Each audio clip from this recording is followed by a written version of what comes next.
Police శాఖ అధికారులు మాత్రం దాన్ని ఏం చేస్తున్నారో నాకు తెలియదు కానీ మసిబూసి మారేడుకాయ చేస్తున్నట్టు అనుమానం ఉంది. అతను చాలా విద్యావంతుడు, చాలా గొప్ప స్కాలరు, చాలా మంచి మంచి పనులు చేశాడు. అంతేగాని ఆయన్ని అభినందించకుండా ఆయన అభిశంసించడం తప్పని నేను తెలియజేస్తున్నా. పాస్టర్ ప్రవీణ్ గారు మృతి వెనకాల చాలా కుట్ర ఉందనేది నా మనసులో ఉన్న అనుమానం, రాష్ట్ర ప్రజలందరి అనుమానం. వెంటనే రీపోస్ట్ మార్టం చేయండి, పోస్ట్ మార్టం కాదు రీపోస్ట్ మార్టం చేయండి. ఆ మోటార్ బైక్ ఆయన పైన పడిందంట.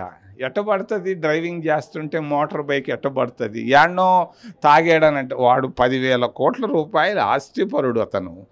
ఆయనకున్న ఎన్నో సంస్థలు ఉన్నాయి, ఎంతోమంది ఆర్ఫన్స్కి సహాయం చేశాడు, వేల మందికి ఉద్యోగాలు ఇచ్చినాడు. పోయి సీసీ ఫుటేజ్ లభ్యమైనవన్నీ ప్రవీణ్ పగడాలు కాదంటారా? ఏమని చెప్తారు? అవన్నీ మార్ఫింగ్ చేస్తున్నారా ఈ మధ్యకాలంలో? ఇవన్నీ నేను నమ్మను.